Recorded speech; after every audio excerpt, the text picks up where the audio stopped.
gee weer 'n ander stelling hierso.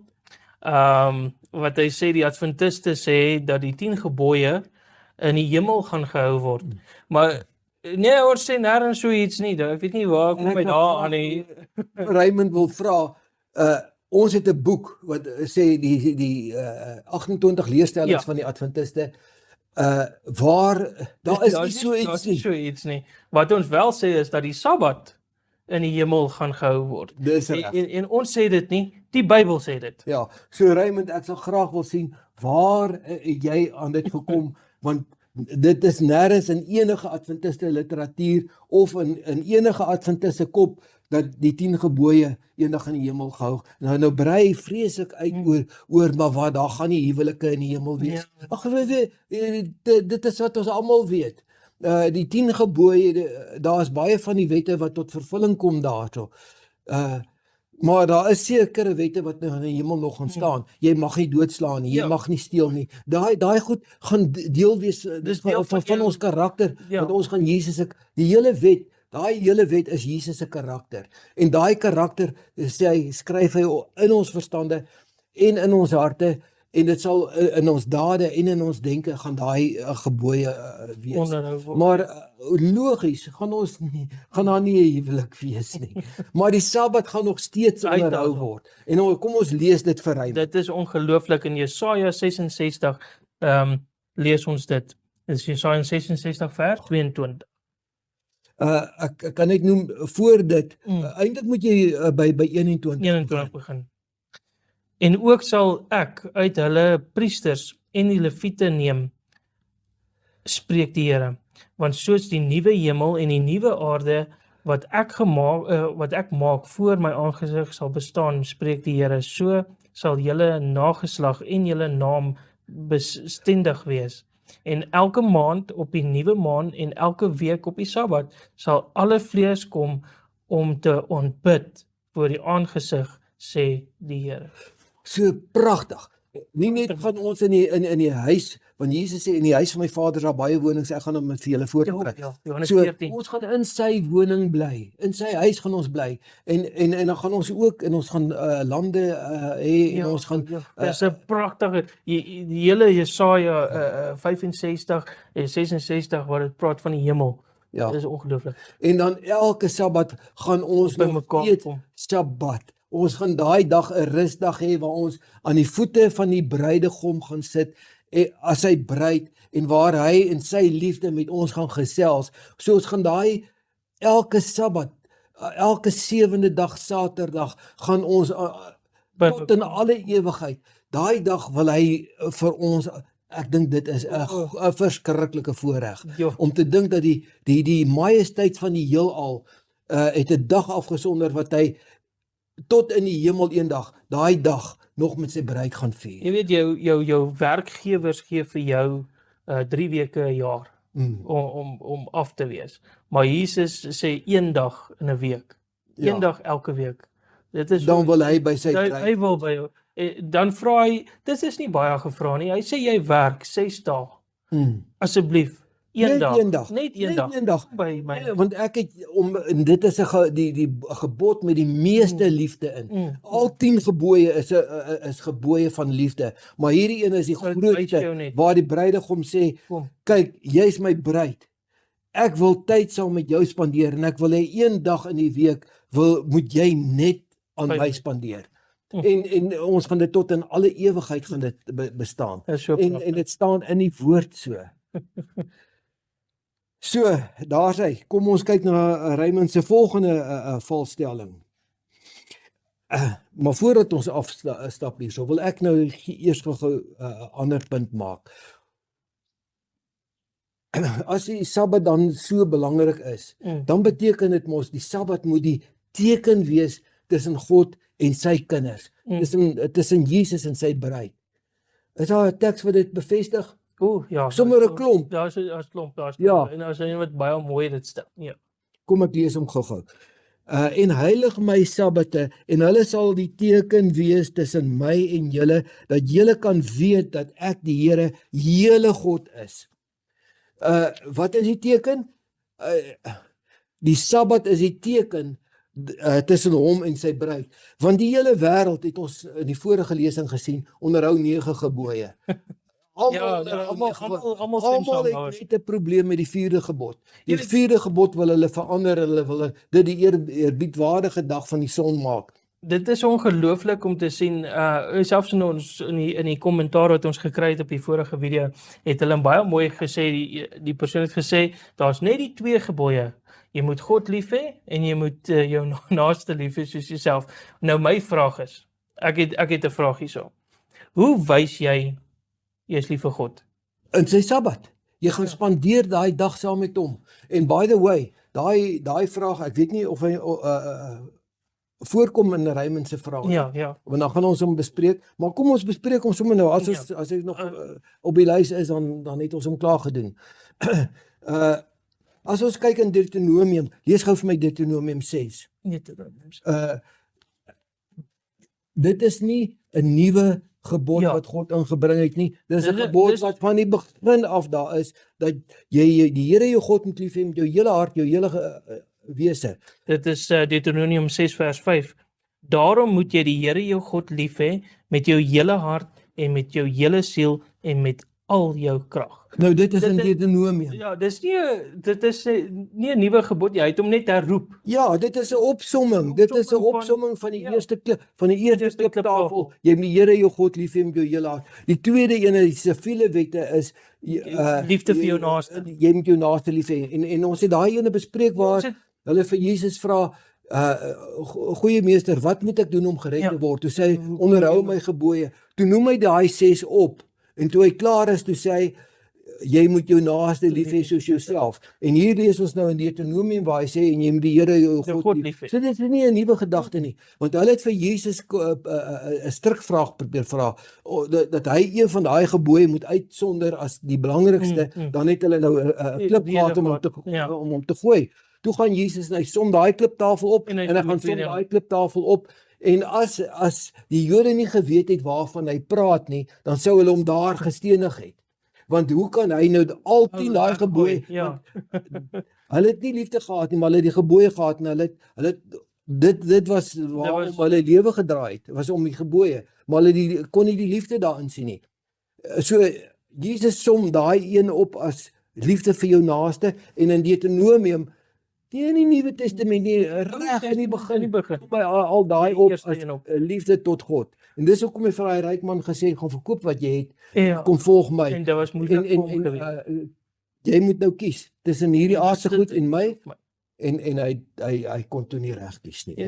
Dit is my hele punt met die ding is, jy moet jou God lief hê met jou hele hart, en jy moet jou naaste lief hê soos jouself. Ja. Nou as mense glo, dit is die enigste 2 gebooie, die res is almal weg. Die vraag is, hoe het jy God lief? Deur op te tree, dit te doen, dis 'n aksie betrokke. Jy moet doen. Jy weet, jy hou sy Sabbat. Ja. En hoe wys jy nog vir God jy is lief vir hom? Jy het nie ander gode voor hom nie. Hoe nog? Jy gebruik nie sy naam uitelik nie. Jy doen dit met respek. Bou nie beelde en bid vir hulle nie, en jy doen dit deur respek. Dis hoe jy jou liefde vir God wys. As jy dit is die 10 gebooie. Daar's nie 'n ander manier nie. Ja. Wynand, onder hierdie selfde punt wil ek nog 'n stelling inbring. Een wat Raymond nie gemaak het nie, ek weet nie of hy hom vergeet het of dit nog nie onder sy aandag gebring was nie, maar dis een wat die Jehova getuies geweldig sterk op is. Hoekom hulle nie die Sabbat hou nie, en dan gebruik hulle altyd Hebreërs 4 vers 11. En ek dink ek het hom ook gesien in die kommentare. Ja, ek het hom daar ook gesien. So dis 'n vraagie wat die mense het. Ja, so kom ons gooi hom sommer by hierdie vraag in. Ja. Want hy sê daarso, of die mense sê, maar ons as ons tot bekering kom, gaan ons in God se rus in. Nee, dit is nie die geval nie. Kom ons bly presies by wat net die Bybel en die Bybel alleen sê hierso. Ons gaan nie ons gedagtes aan hierdie goed koppel nie.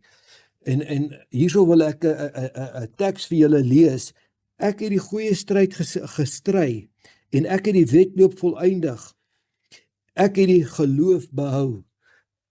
Ons is op die oomblik in 'n wedloop. Ons is nie in 'n staat van rus nie. Nee, die rus kom wanneer ons die beloofde land ingaan. En daar is 1000 jaar van rus wat vir ons voorlê. Ja, En ons is op pad na die beloofde land toe. Nou hierdie teks wys heeltemal nou, ja, dit is daai dit tyd. is 'n voorbeeld van wat met die Israeliete gebeur het as 'n tipe. En ek wil hê jy moet dit vir ons lees. Dit is Psalm 95. Ja, dit is 'n Dan ongelooflike lees jy vir my daai 3 verse vanaf vers 8. Ja, van vers 8 af. Psalm 95 vers 8. Ja. Okay. Verhard julle hart nie soos by Meriba, soos op die dag van Massa in die woestyn nie, waar julle vaders my versoek het, my beproef het, alhoewel hulle my werk gesien het. 40 jaar het ek 'n afkeer gehad van hierdie geslag en gesê, hulle is 'n volk met 'n dwaalende hart en hulle ken my weë nie, sodat ek in my toorn gesweer het, waarlik hulle sal my rus nie ingaan. Okay. nie. Nou net om die hele prentjie te kry. vorm, ja. Hulle het vir 40 jaar was hulle in die woestyn. Daar by Mariba daar het hulle die Here versoek en die Here het gesê julle sal in my rus nie ingaan nie. Hulle sal dit- nie en die dit- beloofde land ingaan. Dit verwys na die beloofde land. Hulle sal in sy beloofde land nie ingaan nie, want hulle het nie vertroue in hom gehad toe hy hulle daar gebring het en gesê het gaan in, ek gaan saam met julle nie. En dit is waar, yes, dit is ongelooflik. Die uit die miljoene Israeliete wat daar was, Seker by die 6 miljoen. is daar net 2 wat in die beloofde land Joshua en Caleb, die enigste twee. Die enigste 2. Okay, en dan natuurlik die kinders wat in die woestyn gebore is, maar voordat die Here daar Die oorspronklike ja, die mense wat oorspronklike uitgekom groep het nie ingegaan Ja, nie. Want hulle het God nie vertrou. Hulle het nie in hom vertroue Vertroue gehad. gehad, Maar hierdie was 'n tipe nou van ons. mm. En dit is bietjie scary, nee, om te dink Uit die uit daai miljoene, miljoene wat op pad was na die beloofde land, het net 2 ingegaan. Mm. En dit is waar hy Paulus nou hier in Hebreërs met ons amper pleit en sê kom ek wil dit in Hebreërs vir julle. daai vers 1 is Ja, vir my Kom interessant. ek lees hom gou-gou soos hy hier staan. Hy sê laat ons dan vrees dat terwyl die belofte om in sy rus in te gaan nog steeds stand te hou, dit nie miskien blyk dat iemand van julle agterbly nie. Jy sien hy pleit eintlik. Ja, dit is 'n moenie pleitroep by hom. agterbly hierso. Ja, Julle moet want net ons is op pad na sy rus toe. Ons is op pad na daai groot Sabbatsrus, die 1000 jaar wat vir ons voorlê. En dan kom ons lees hom verder. Dan sê hy ek gaan hom vat van vers 8 af. Want as Joshua, verwys sin terug. wie het hulle in die beloofde land ingevat? Dit was Joshua, want Moses was toe dood Ja. en hy is hemel toe. So hier vat Joshua hulle in en dit is net hy en Caleb wat voor Mariba deel was van die volk. Net hulle twee. En daar gaan hulle nou die in God se rus in. En die ander het nie in God se rus ingegaan nie. Dit het niks met die Sabbat te doen nie. Nee. Die 7de dag Sabbat. Ja. Dit praat van die hiernamaals. Want as Joshua aan hulle rus gegee het, sou hulle nie van 'n ander dag daarna gespreek het nie, want dan gaan hulle mos nou die rus in. Daar bly dus 'n Sabbatsrus oor vir die volk van God. Daar stel dit baie mooi. Ja, hy sê nie vir hulle ons moet nog die Sabbat hou nie. Hy sê daar in die toekoms bly daar vir ons nog daar's 'n rus wat kom. Daai rus bly nog steeds vir ons oor, want ons is almal op pad na die beloofde land toe. En ek kan amper sê ek kan hierso stop, want hierdie is vir my so duidelik dat ek nie kan dink dat iemand nog verder as jy die ding in sy geheel kyk, dan kan jy nie hakkel met hom nie. Maar as jy net na een teksie kyk en jy het nie die hele konteks nie, dan kan jy daarom dinge by daai teksie gaan byvoeg en dit is wat die Romeine 8 vers 7 sê. Ons gedagtes is in vyandskap met God. Moenie jou eie gedagtes gebruik nie. Soek die tekste wat daai ding verduidelik en dan kry jy die waarheid. Wynand, nou maak Raymond hier so 'n stelling en hy sê maar as God dan die Israeliete gestraf het wanneer hulle nie die Sabbat onderhou het nie, hoekom straf hy nie vandag die goddelose ook nie? Ek kan nie glo mense Dat hy so die stelling nasie maak en nie. die Ja. Maar kom ons antwoord Ja. vir Raymond hierop. Ons kan dit baie mooi duidelik lees in Ja. Handelinge 17 vers 30. Okay. Ons het hom al genoem. Ons het hom genoem. Hy sê God het die tyd van onkunde oorgesien. Dit is Handelinge. Kom ons lees dan die volgende ene daarso wat dit is Johannes 15:22 wat dit ook bevestig. Ek sê hom sommer gou lees. As ek nie gekom en met hulle gespreek het nie, dis Jesus wat praat, sou hulle geen sonde hê nie, maar nou het hulle geen verskoning vir hulle sonde nie. So as jy nie geweet het, hierdie heidene weet nie, so God kan hulle nie straf nie. Ja. Ek weet nie of Raymond nog nooit hierdie tekste gelees het nie. As jy nooit gehoor het van die Sabbat nie, dan is jy nie skuldig nie. Maar hier's 'n ander teks. En ek weet nie as jy by Hebreërs kyk gou by Hebreërs 10 vers 26 Hebreërs 10 vers ons moet hom 26. lees. Het jy hom? Ja, kan hom nou kry. Kom hy hom soek. Ja. Kom ek sê praat gou oor hom. Hy sê hierso, as jy die waarheid ontdek het en jy sien dit is die waarheid en jy besluit ek gaan dit nie aanvaar nie, dan sê Jesus hierso, dan is daar geen offer. Die offer van Jesus is dan nie meer vir jou van toepassing nie. Jy sal vir jou eie sonde sterf. Lees dit gou vir ons. Hebreërs 10 26.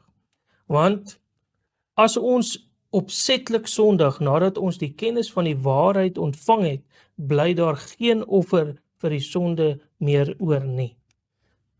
End of story. End of story. So wat gebeur hierso is, Jesus sê, ek gee vir julle die waarheid. As jy die waarheid nie gekry het nie, sal ek dit nie teen jou hou nie. Maar as jy die waarheid gekry het en jy wys dit van die hand, dit is hoekom hy gesê het, as hulle na jou nie wil luister nie, skud die stof van jou gaan na die en volgende. dit sal vir hulle erger wees in die oordeelsdag as vir die Sodom en Gomorra. Sure.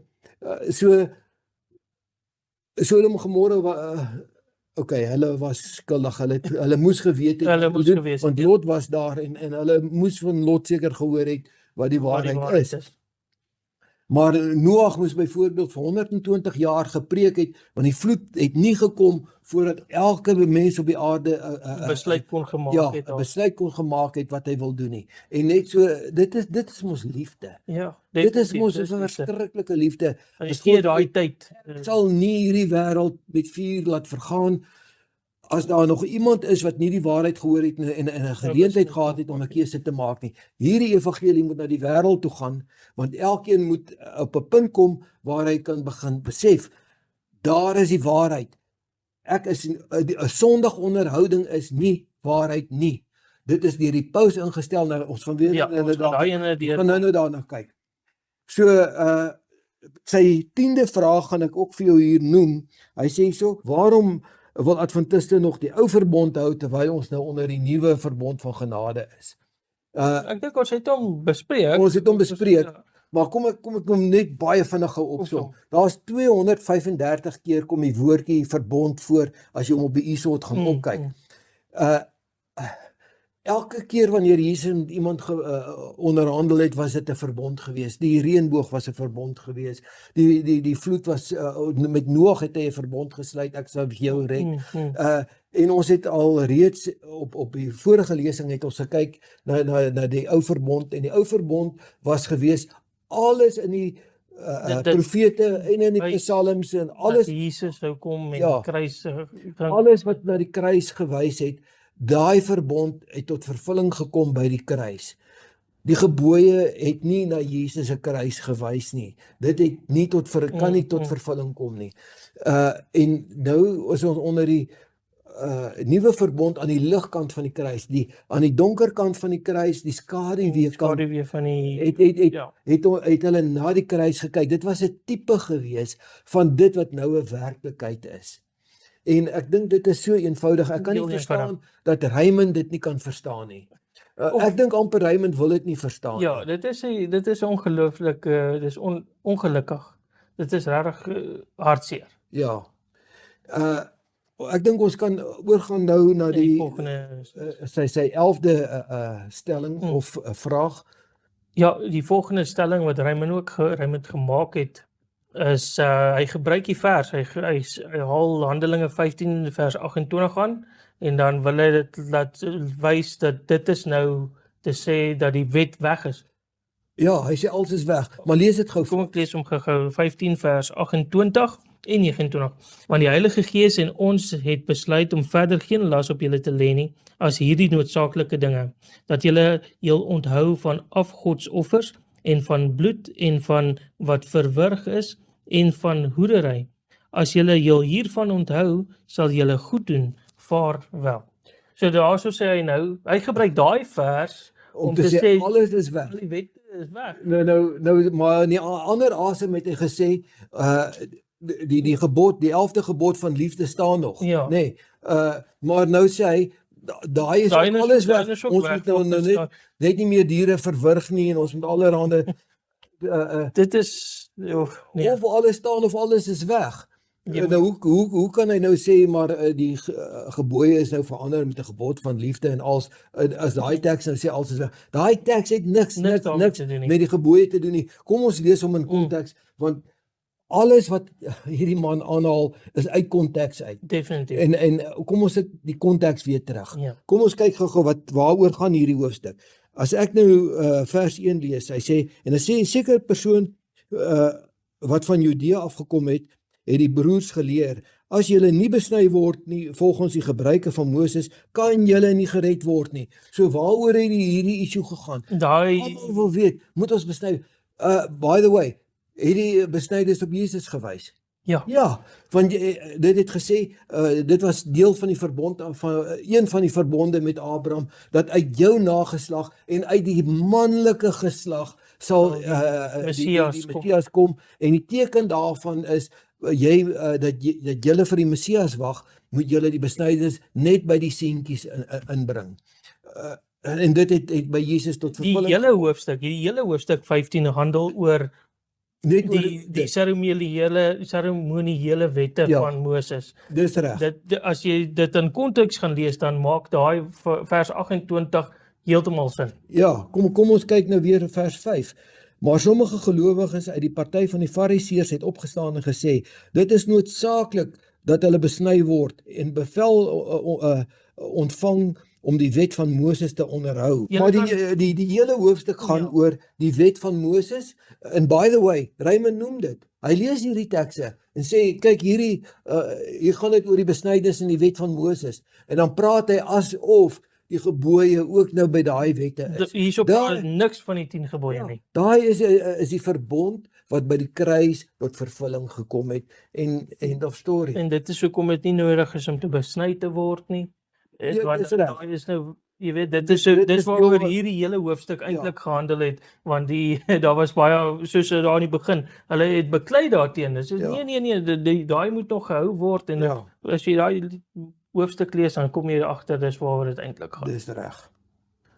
Die ander stelling, wat hy ook gemaak het, dan gebruik hy weer 'n keer Bybelvers, en dit kom uit Kolossense 2 vers 16 en 17, en Romeine, wat hy ook gebruik. 14 vers 5. 14 vers 5. En jy weet, dan wil die mense sê, ons verdraai verse.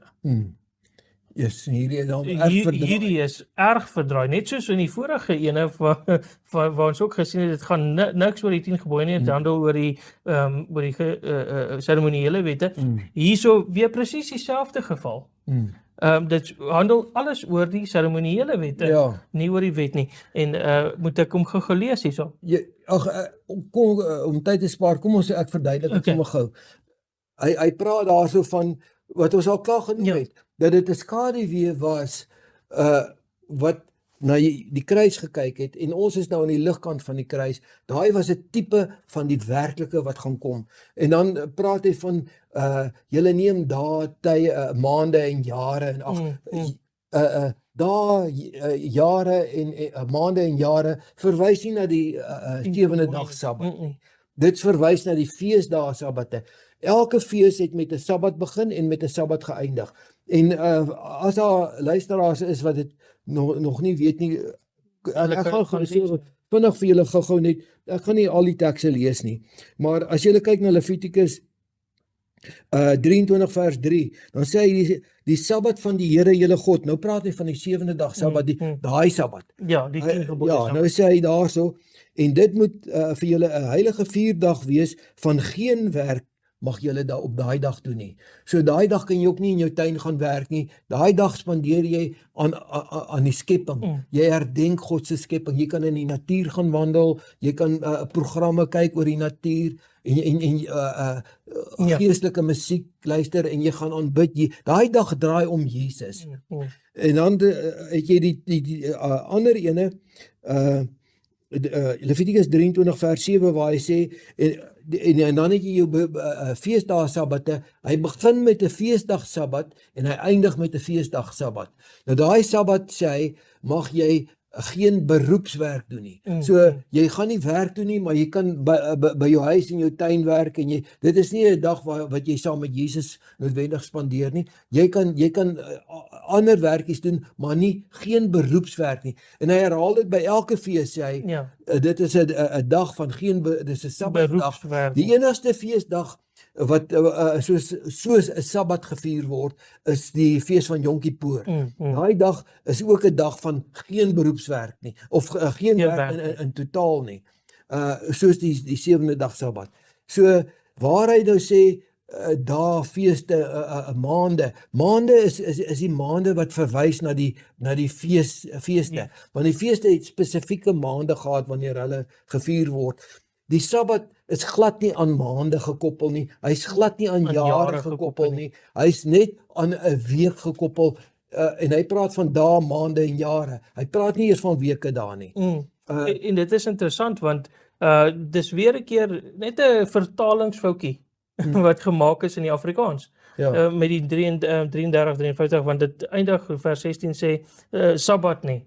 Dit praat van die feeste en nuwe maan of sabbat nie. Daar noem hy dit. Daar noem hy sommer dat dit die feeste en die nuwe maan en al daai. Niks met die 7-dag sabbat. En hierso klink dit nou singular.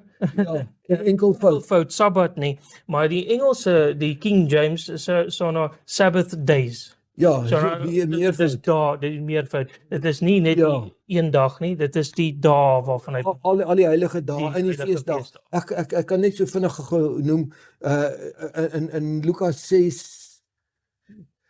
Lukas 6.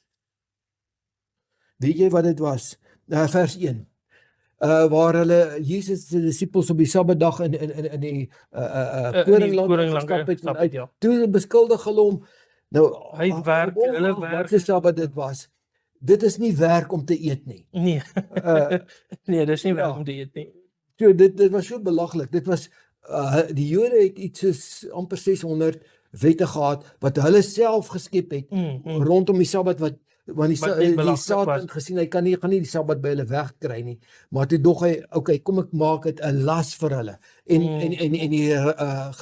die skrifgeleerdes het die een wet by die ander wet op mekaar gevolg, dat daai Sabbatmaand so 'n las was. As jy mag nie net 'n sekere distansie loop op die Sabbat, maar as jy op die Vrydag gaan en jy sit kos op baie sekere distansies, dan en jy stop en jy eet, dan mag jy weer daai dit is so belaglik. Maar in elk geval, Jesus het gekom en vir ons gewys hoe om die Sabbat te vier. Hy het siekes gesond gemaak. Hy was 'n seën vir ander om hom gewees. En die Sabbat is waar jy die Here jou God liefhet met jou hele hart en verstand en jou naaste soos jouself, waar jy uitreik na jou naaste wat sukkel en soos Jesus gemaak het, hy het hulle genees en hy het vir hulle verligting gebring. Dit is hoe Jesus die Sabbat gehou het en hy was elke Sabbatoggend was hy in die sinagoge soos Lukas 4 vers 6 sê, 16 soos sy gewoonte was. Soos sy gewoonte was hy altyd daar gewees. So om weer terug te kom na hierdie punt toe,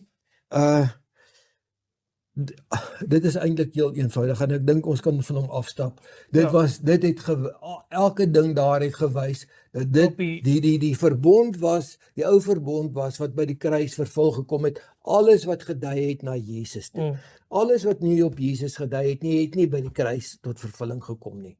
Die 10 gebooie het nie na Jesus gewys nie, so hy kan nie by die kruis eindig nie. En ons lees tot in Openbaring, van Genesis tot Openbaring, lees jy van die Openbaring 22. Lees jy van die 10 gebooie. Ja.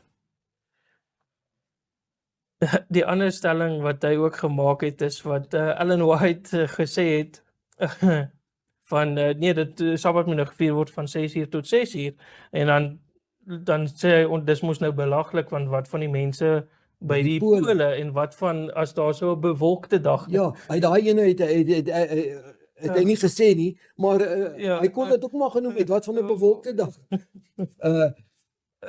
Van Ja. 6 tot 6 is 'n baie goeie Dis 'n goeie maatstaf as jy nie weet hoe laat die son ondergaan. Ja, want as jy Van nou is dit maklik om te weet wanneer die son ondergaan. Jy vat net jou foon en jy sien hoe ek uit die son sak daai tyd of jy gaan op die internet of wat ook al.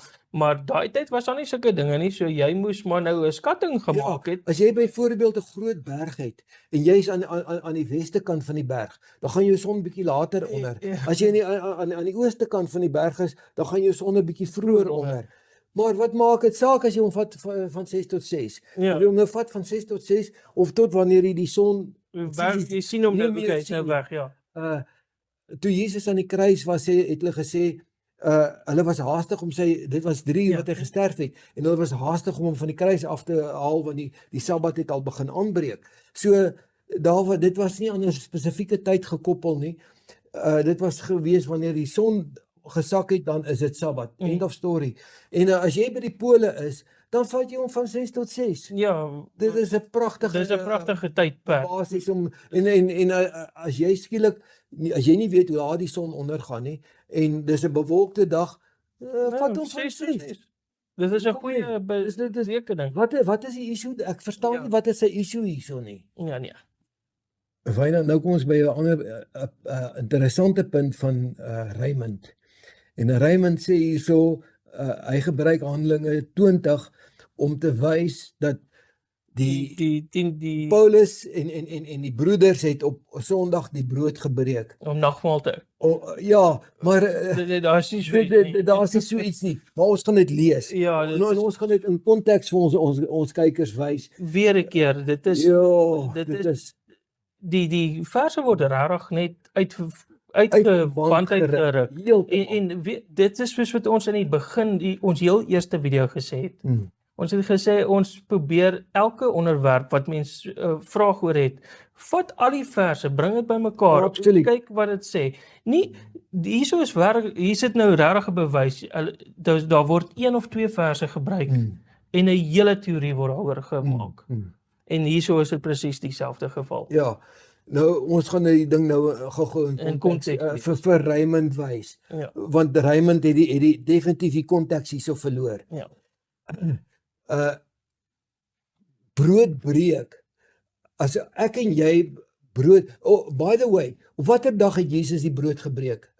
In die bovertrek wat hy die Paasfees gevier het en verander het na die nagmaal toe wat ons vandag ken. Of wat 'n dag was dit? Dit was die donderdag aand. Ja, dit was donderdag aand, want van daar af is hy na die Olyfberg toe en daar is hy gearresteer en hulle het hom die hele Vrydag het hulle hom Gemartel. interrogation Ja. of hoe sê hulle Ja. ek dink nou aan die Tweede Wêreldoorlog waar hulle dit mos met mense gedoen het, waar hulle om die hele nag het hy die nag verhore gehad, net die dag verhore gehad en die laat Vrydagmiddag is hy gekruisig. Van donderdag aand af waar die sonde van hierdie wêreld op hom gesit is en waar hy bloed gesweet het, donderdag aand tot Sondag aand waar hy aan sy disippels verskyn het, is presies 3 dae en 3 nagte, soos in Matteus 12 met Jona en die vis, met 3 dae en 3 nagte. Maar die tyd wat hy in die graf was basies net die Sabbat. Hy op die eerste dag voor die Sabbat hy het die Sabbat gerus en hy het op die 3de dag opgestaan. So dit was donderdag aand gewees wat hy nagmaal gevier is en dit was nie op die Sondag nie. Nee. Daar was geen nagmaal op die Sondag. So die brood was op 'n donderdag gebreek en hier is Paulus nou en hy breek die brood en daar's 'n teks in Handelinge 2 iewers 46. Lees hom gou vir ons. Daar's niks spesiaal daaraan om brood te breek. Ja. Want hierso sê dit vir ons en dag vir dag het hulle eendragtig volhard in die tempel en van huis tot huis brood gebreek en hulle voedsel met blydskap en eenvoudigheid van hart geniet. Hulle het elke dag brood gebreek. Pragtig, elke dag. So die feit dat hulle brood gebreek het op 'n spesifieke dag verander nie daai hele 10 gebooie nie. Asseblief Raymond. Nou, kom ons kyk gou-gou. Ek gaan daai teks vir jou lees. Hy sê daarso Handelinge 20 vers 7. En op die eerste dag van die week toe die disippels vergader het om brood te breek, het Paulus hulle toegespreek omdat hy die volgende dag die Sondag sou vertrek en hy sy rede gerek tot middernag toe. Nou kom ek wys gou vir jou waar kom die eerste dag in. Hy het dit op die Sabbat gedoen. Waar eindig die Sabbat? Met son onder. Met son onder. So dit het op die Sabbat begin en toe die son sak, Toe hou hy aan. toe hou hy aan, maar toe gaan hy in die Sondag in. Ja. So na son onder was dit Sondag gewees. So op die eerste dag van die week is dit waar hy hom gerek het tot middernag en waar die arme ouetjie uit die venster geval het en hom doodgeval het en Paulus het hom weer het hom weer lewend gemaak. Maar net vir interessantheid het ek gou gaan kyk wat sê ander Bybelvertalings daar van die eerste dag van die week en ek het op iets baie interessants afgekom. Kom ek deel dit gou met jou. Hy sê so, Today's English Bible sê Saturday evening.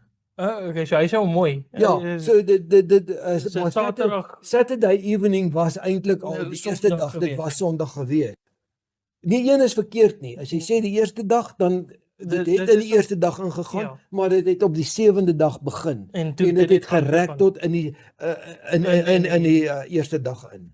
Ander stelling wat Raymond gemaak het, is dat die Pinkster gebeur het op 'n Sondag. Dis waar. Daai was op 'n Sondag. Maar weet jy waar het Pinkster daai fees begin?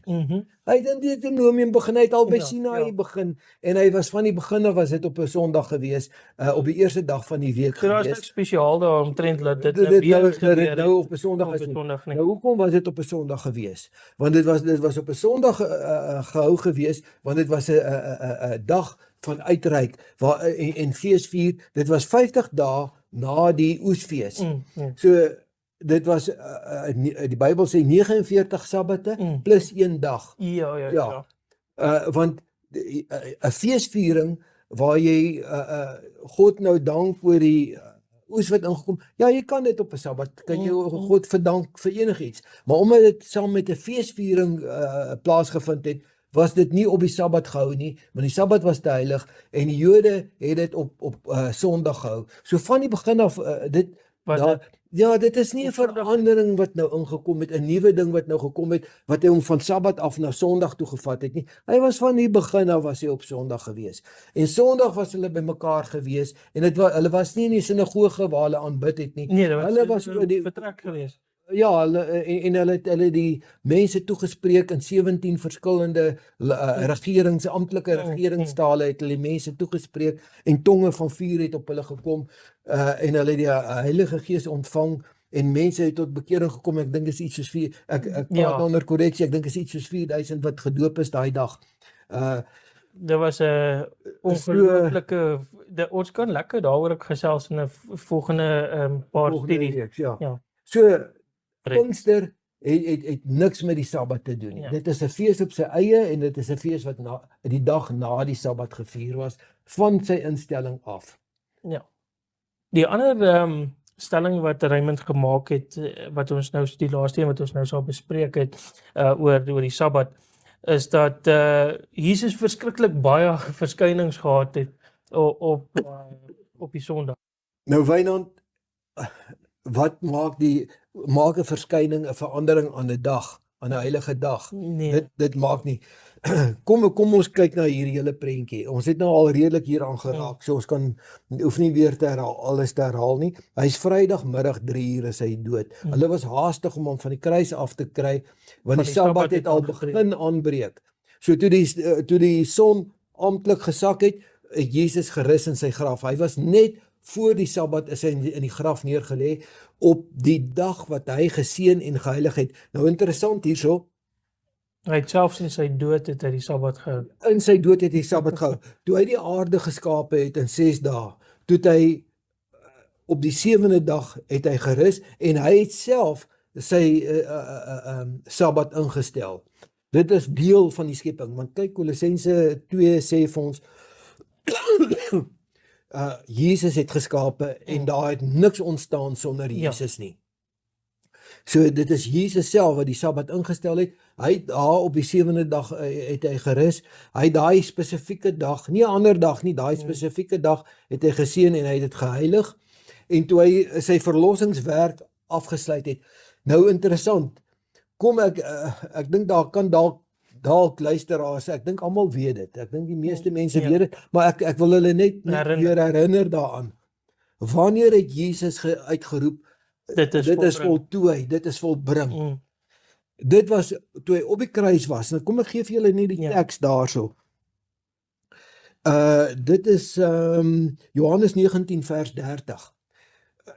Hulle het vir hom asyn gebring en hy het die asyn geproe en toe die asyn geproe het hy uitgeroep, dit is volbring en hy het sy hoof gebuig en sy gees gegee. So waar is sy verlossingswerk afgesluit? Met sy opstanding of daar op die kruis toe hy geroep het, dit is afgesluit. Toe hy gesê dit is afgesluit. Toe hy gesê dit is afgesluit. Toe hy die gees gegee, toe hy doodgegaan het. Toe sy verlossingswerk voltooi is. En dit was nie alles toevallig dat dit op hierdie dae gebeur het nie. Toe het hulle hom was hulle haastig om hom in te kry voor die Sabbat begin, want daar interessant. Johannes 19 sê, want daardie Sabbat was 'n baie belangrike dag vir die Jode gewees. En hulle was haastig om hom in die graf te kry voordat die Sabbat aanbreek. En hy het die Sabbat gerus in die graf. Want die Sondag, hy was nie hemel toe nie, want die Sondagoggend toe hy opgestaan het, toe die vrou by hom kom, toe sê hy van my nie ophou nie. Ja, party vertaling sê my nie aanraak nie, ander sê my nie ophou nie, want ek was nog nie by my Vader gewees nie. En vir die res van daai Sondag sien niemand hom nie. Daai oggend het hy aan die vroue verskyn, ja. Die feit dat hy aan die vroue verskyn het, was eintlik net om vir hulle te bemoedig en te sê, kyk, ek het opgestaan. Ek het opgestaan. Dat almal dit kan weet, hy het opgestaan. En vir die res van die dag verskyn hy aan niemand nie. Alhoewel hy 6 verskynings gehad het, sê aan elke eentjie daar waar hy verskyn het, nou het vertel, vat as 1, 2, 3, 4, 5, 6. Daai aand verskyn hy eers waar hulle in 'n geslote vertrek was. Want hulle was bymekaar want hulle is bang vir en toe skielik te staan hy daar waar Thomas hom aanspreek as my Here en my God. So die punt hierso is, watter is die dag het Jesus hierso geheilig? Hy het sy werk voltooi en hy het op sy geseënde dag en sy geheiligde dag het hy in die graf gerus van sy werk wat voltooi was. En toe die Sabbat verby is, dit is nie laat Sondag wat hy opgestaan het nie. Vroeg. Lees gou daarso Johannes 20 vers 1. Ja, dit is mooi. En op die eerste dag van die week kom Maria Magdalena vroeg, terwyl dit nog donker was. Yes, daar terwyl dit nog donker was, toe die Sabbat verby is, het hy opgestaan. Ja. Hy het net sy Sabbat, sy eie Sabbat, het hy geheilig en het hy geseën en hy het op baie dag weer gerus. Hy het hom weer bevestig. So daar is niks heiligheid op die Sondag nie, want sy werk was afgesluit op die Vrydag. So om nou te sê, hy het opgestaan. Weet jy waar, ek wil nou net vir jou gou vertel. Dit is nou iets baie interessants wat ek nou vir jou wil vertel. Die geskiedenis. Ja, ek wil nou net kort die geskiedenis gou vertel. Die Sabbat het nie, ons het al klaar gekyk na die hele handelinge deur. Sien ons hoe hulle op die Sabbat bymekaar gekom, op die Sabbat het hulle brood gebreek, op die Sabbat het hulle die Sabbat het aangehou tot en met die jaar 321. Wat gebeur het? Konstantin se pa, toe hy nou dood is, die keiser, toe hy het nou 4 seuns gehad. Toe hy dood is, toe wil elke seun het gevoel, Rome moenie in 4 gedeel word nie. Dit moet een koninkryk wees. En toe begin hulle teen mekaar oorlog voer. En Konstantin is toe het uit hierdie oorlog tussen die 4 seuns het hy uitgestap as die wenner, die oorwinnaar. En op pad na sy paleis toe sien hy 'n wolk en in hierdie wolk lyk vir hom soos 'n kruis in hierdie wolk. En omdat hulle baie bygelowig is, roep hy dadelik sy generaals en hy sê vir hulle, kyk daai kruis. Daai kruis is 'n teken dat dit die God van die Christene is wat vir my hierdie oorwinning gegee het. Daai is die teken daarvan. En toe hy in Rome kom, toe het hy die biskoppe geroep en vir hulle gesê, onmiddellik moet julle al gemeer met die Christene, julle moet die Christene intrek. En toe het hulle gegaan en hulle het al hulle feeste Christelike waardes gegee. Hulle het al hulle beelde, hulle het nie 'n beeld weggevat nie. Hulle het al die beelde net Christelike waardes gegee. Want die biskoppe was glad nie baie beïndruk met hierdie besluit. Ja, dat hulle nou die Christene moet inbring nie. Maar toe Konstantin nou terugkom, het hy op die konsilie van Laodicea het hy gesê hierdie samesmelting moet plaasvind en die Sabbat van die Christene moet nou ook erkenning kry. Weet wat doen hulle toe? Hulle gaan en vir die mense wat meer hiervan wil weet, Google dit. Dit is in al die ensiklopedies, al die geskiedenisboeke is in enige geloofwaardige geskiedenisboek kan hierdie opgekyk word. Hy besluit dat die Sabbat word nou 'n vasdag en die Sondag, want die meerderheid sy hele volk was sonaanbidders gewees. Hulle het elke dag was gewy aan 'n ander god, maar hulle groot aanbiddingsdag was op die was Sondag gewees en hulle tempels en alles was gewy aan sonaanbidding gewees. En toe sê hy, omdat hulle die meerderheid is, gaan Saterdag 'n vasdag wees en Sondag gaan die dag wees wat hulle nou gaan aanbid. En toe in 348 toe verander hulle dientjie. Toe verklaar die biskop van Rome, dit is nou die biskop van Rome is wat ons nou vandag ken as die paus. Ja. Toe verklaar hy dat almal wat nog aangaan om te judiseer deur die Sabbat te onderhou sal vervolg word. En groot vervolging het daar begin. Hulle het baie Christene is brandstapel toe en dit is eintlik dan waar die dag verandering gekom het, want hulle het toe gesê dat Sondag die aanbiddingsdag nou is en Saterdag die vasdag val weg. En toe verklaar van daai biskoppe dat hulle het in elk geval nooit gevas op daai Sabbat nie, want dit was die Christene se dag. Dit het niks met hulle te doen gehad nie. So dit groot verandering was gewees op daai konsilie van Laodicea in 321. En as ek nie verkeerd is nie, en hierdie sê ek nou onder korreksie, ek dink dit was nog Mei maand gewees wat daai konsilie gesit het en hierdie op die wetboeke van Rome geplaas was. En dit is waar die verandering gekom het van Saterdag na Sondag. Ja, en van daar af het almal, want as jy nog dan gevang was dat jy nog die Sabbat wil onderhou, jy was swaar gestraf. Ja. So en geleidelik maar hy het nooit weggeval nie. Nee. Hy was van daar af was hy nou net in die geheim onderhou gewees en hy was onderhou gewees tot vandag toe.